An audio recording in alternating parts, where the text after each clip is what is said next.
Buenas noches, maestro Herminio Perea. Mi nombre es Francisco Jesús Contreras Méndez. Este es mi video número 4 del libro de mitos inventados de la economía mexicana. En este caso hablaré del tema de la corrupción y deshonestidad. Se puede definir como corrupción al hecho de recibir dinero bajo la mesa o de recibir sobornos a cambio de diversos favores o promesas eh, de dinero público o de algunas empresas.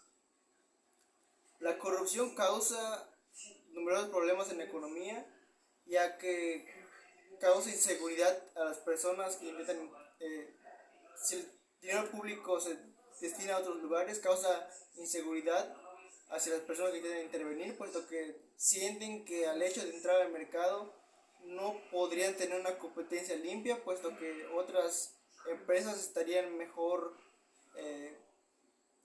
posicionadas además de ellas, debido a temas de nepotismo, aparte del costo, puesto que el dinero público que se supone debería ser destinado a ciertas actividades de sectores públicos, pues son desviados hacia fondos privados.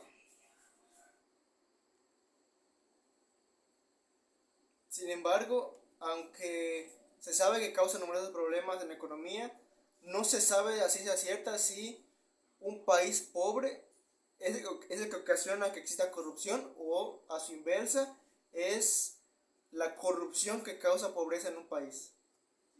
Se sabe que existe según una agencia noruega, se sabe que existe una correlación entre el PIB per cápita de un país con su índice de corrupción. Según el economista Marcus Olson, economista estadounidense, dice que mientras exista más corrupción en un país, es indicador de que existe un mayor índice de pobreza. Sin embargo, este no sabe describir a ciencia cierta si la corrupción es la causa o la consecuencia. Más bien añade a esta como un problema estructural. Ciertos países tienen una correlación grande entre su corrupción y su índice de pobreza, tales como Tahití y Zaire, puesto que estos se encuentran entre los países más pobres del mundo, al igual que se encuentran entre los países más corruptos del mundo. Sin embargo, países como Italia, Corea, Taiwán y otros también están dentro de un índice alto de corrupción. Sin embargo, no se encuentran en tan graves problemas económicos como lo son los mencionados Tahití y Zaire.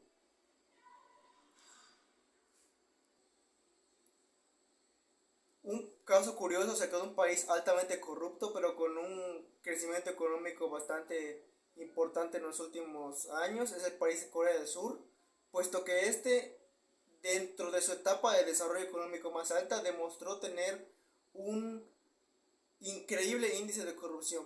Se sabía de que ciertas empresas le daban dinero bajo la mesa a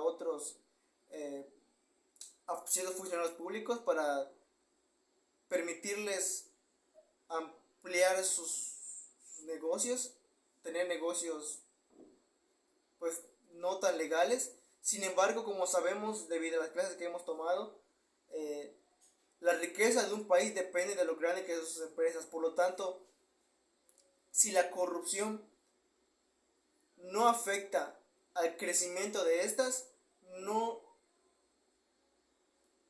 tiene por qué precisar que un país sea pobre. Según el mismo economista Marcus Olson, mientras más grande sea la clase media de un país, es el menor porcentaje de actividades corruptas que éste ejerce.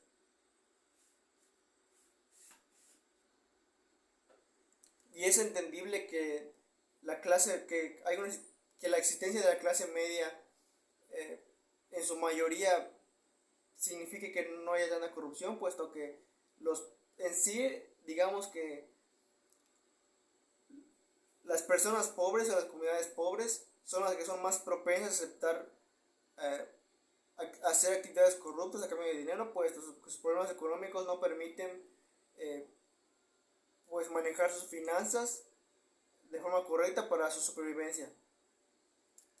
También podemos entender mediante esta lectura que a los corruptos básicamente les conviene que un país crezca económicamente, más allá de que estos sean parásitos que afecten el desempeño de la economía, puesto que mientras más amplia sea la riqueza de un país, existen lugares donde se puede robar, pues es un más amplio, eh, eh, existe un más amplio, una cantidad de dinero más amplia puede robar.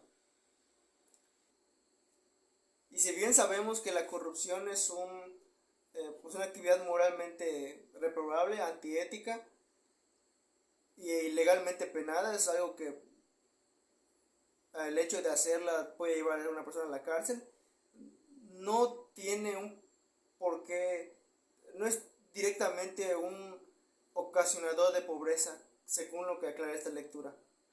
Inclusive si algunas personas le preguntaran qué desearían cambiar de su país, si sería corrupción, crecimiento económico o inseguridad, seguramente elegirían crecimiento económico o dejar inseguridad que pues aligerar la corrupción. Por mi parte sería todo.